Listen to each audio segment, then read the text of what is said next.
పాకిస్తాన్ గురించి అంత గొప్ప మాటలు మాట్లాడుతున్నప్పుడు సీఎం రేవంత్ రెడ్డి గారిని నేను ఒకటే మీ తరఫున అడుగుతున్నాను, నిజంగా కూడా మీకు అంత ప్రేమ ఉంటే వెళ్ళిపోండి. మళ్ళీ ఎవరు ఉండమంటున్నారు? ఈడ మీరు లేకపోతే మేము ఉండలేమనుకుంటున్నారా ఏంది?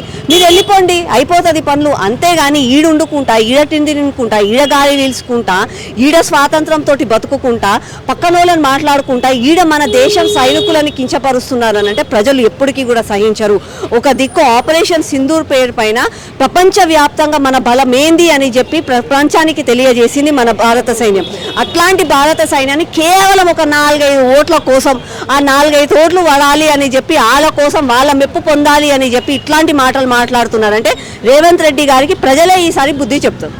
అంటే వాళ్ళు అంటున్నారు కదా, మేము పక్కా గెలుస్తాం, మేమే ప్రభుత్వంలో ఉన్నాం కాబట్టి మేము గెలిస్తే ఇంకా మంచి డెవలప్మెంట్ చేస్తామని కూడా జూబ్లీ హిల్స్ అని చెప్తున్నారు కదా. మరి రేవంత్ రెడ్డిని ఒకటే అడగాలనుకుంటున్నాను, మీరు 100 రోజులలో పూర్తి చేస్తానన్న హామీలు ఏమైనాయి? మళ్ళీ ఆ హామీలు పూర్తి చేయకుండా ఈ రోజు ఏ మొహం పెట్టుకొని వచ్చి అడుగుతున్నారు? ఆ రోజు కూడా ఏమన్నారు, కేసీఆర్ వెళ్ళిపోయినాక 100 రోజులలో మీరు అడిగినవన్నీ ఇస్తామని చెప్పి మైకులు పట్టుకొని ఊరూరా తిరిగి చెప్పిను.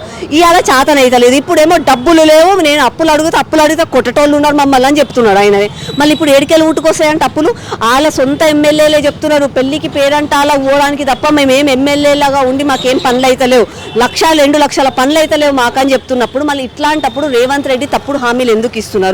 ఇప్పటికైనా జూబ్లీ హిల్స్ ప్రజలకు క్షమాపణ అడగండి, తెలంగాణ ప్రజలకు క్షమాపణ అడగండి.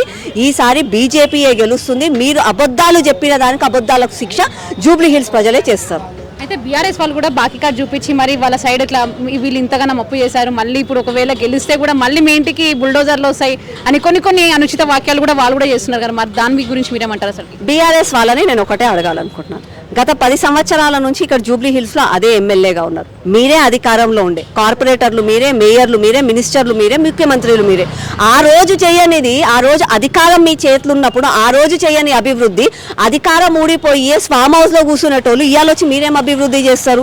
అయ్యాలో కూడా ప్రజలు అదే తెలుసుకోవాలి. ఇంకొకటి, బీఆర్ఎస్ను ఒకవేళ గెలిపించినారే అనుకోండి, ఆల్రెడీ గెలిపించిన ఎమ్మెల్యేలే ఏ కండువా వాళ్ళు కప్పుకోవాలో, ఏ పార్టీకి చెందిన వాళ్ళో వాళ్ళకే కన్ఫ్యూజన్ ఉంది. మళ్ళీ అట్లాంటప్పుడు ఇప్పుడు గెలిపించిన వాళ్ళలో న్యాయం ఏమి జరుగుతుంది? కాబట్టి జూబ్లీ హిల్స్ ప్రజలకి ఈసారి గట్టిగా వాళ్ళే నిశ్చయించుకున్నారు, ఈసారి బీజేపీకి అవకాశం ఇద్దాము. ఎట్లయితే నరేంద్ర మోదీ గారి నాయకత్వం ఎంత బలంగా అయితే ముందు నడుస్తుందో అదే బలం ఇక్కడ కూడా కావాలి. రేపు జూబ్లీ హిల్స్తోనే మాకు ఒక మెట్టు ఎక్కుతాము. తెలంగాణని కాపాడుకోవడానికి జూబ్లీ హిల్స్ మాత్రం మంచి స్థానం అవుతుంది. జూబ్లీ హిల్స్ ప్రజలకు మీరేం చెప్పబోతున్నారు? జూబ్లీ హిల్స్ ప్రజలు ప్రతి ఒక్కటి ఆలోచించండి. మీరు ఓటేసే ముందు మీ ఇంట్లలో నుంచి కడప బయటికి వెళ్ళేటప్పుడు మీ ఇంట్లో మీ పిల్లలను చూసి బయటికి వెళ్ళండి, మీ పిల్లల మొహాలు చూసి ఓట్లు వేయండి, మీ పిల్లల భవిష్యత్తు కోసం ఆలోచించండి. అంతేగాని ఈ 10 రోజుల కోసం, ఈ 15 రోజుల కోసం ఎవరి కోసమో ఆలోచించకండి. నేను మళ్ళీ చెప్తున్నాను, కాంగ్రెస్ అభ్యర్థి, ఎంఐఎం అభ్యర్థి ఎవరైతే ఇప్పుడు బీఆర్ఎస్లో ఉన్నారో సానుభూతి ఓట్లు అడుగుతున్నారే కానీ వాళ్ళు ఇన్ని 10 సంవత్సరాల నుంచి మీకేం న్యాయం చేశారో అని చెప్పి మీరు ఒక్కసారి ప్రశ్నించండి.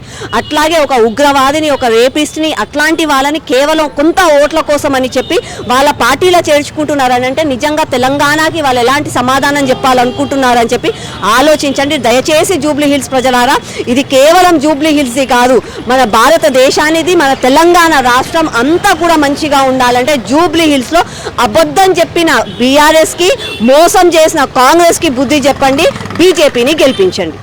వాళ్ళు వెనుక ఉన్నది ఎవరండి? సంఘ విద్రోహ శక్తులు. ఈరోజు ఎట్లాంటి క్యాండిడేట్ అంటే సంఘ విద్రోహ శక్తులు వాళ్ళందరినీ పెట్టుకుని ఈరోజు భయభ్రాంతులకు గురి చేస్తున్నారు. జనాలు మేము పోతే చెప్తున్నారు, అసలు ఎంత భయపడుతున్నారంటే వీళ్ళు ఎమ్మెల్యే అవుతే రేపు మా పరిస్థితి ఏంది?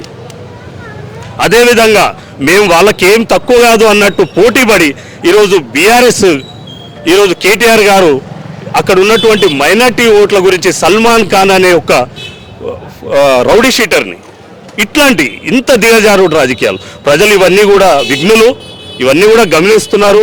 మనందరికన్నా కూడా వాళ్ళు, మేము అనుకుంటున్నాం, చాలా తెలివిపరులు, ఎవరికి ఓటేయాలో తెలుసు. ఇట్లాంటి సంఘ విద్రోహ శక్తులు ఎంకరేజ్ చేస్తున్నటువంటి పార్టీలను, వీళ్లను బొందబెట్టేటువంటి సమయం ఈరోజు ఆసన్నమైంది. ఈ ఓటు అనే వీళ్ళని ప్రజలు భయభ్రాంతులకు గురి చేసి బయటికి రానియకపోవచ్చు, కానీ వాళ్ళు ఓటు అనే ఆయుధంతో, డాక్టర్ బాబాసాహెబ్ అంబేద్కర్ ఇచ్చినటువంటి ఆయుధంతో వీళ్లకు, ఈ 2 ప్రభుత్వాలకు, గత ప్రభుత్వానికి ఈ ప్రభుత్వానికి బుద్ధి చెప్పేటువంటి ప్రయత్నం చేస్తారు. తప్పకుండా Bharatiya Janata party bumper majority తోటి ఇక్కడ గెలుస్తుంది. లంకెల దీపక్ రెడ్డి గారు తప్పకుండా గెలుస్తారు. భారతీయ జనతా పార్టీ జెండా ఎగరేయడం ఖాయం. అన్న నమస్తే అన్న. నమస్తే అమ్మా.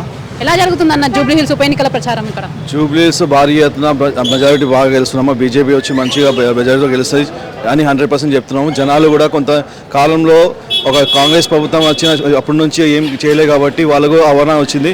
ప్లస్ ఇంత ఉన్న బీఆర్ఎస్ పార్టీ ఉన్న ఎమ్మెల్యే గారు చేసిన పనులు కూడా ఏం లేదు కాబట్టి మైనారిటీ వాళ్ళు కూడా ముందుకు వచ్చి మేము బీజేపీ మోదీ గారికి చూసి ఓటేస్తామని ముందుకు వస్తున్నారు. ఇంకొక ప్రజలందరూ చెప్తున్నా, ఈ కాంగ్రెస్ పార్టీ నవీన్ యాదవ్ వాళ్ళకి ఓటేసింది అనుకో, మళ్ళీ రౌడీ షీటర్లు ఎంతమంది ఉన్నారు లోపల అందరూ బయటకు వచ్చే ఛాన్సెస్ ఉన్నాయి.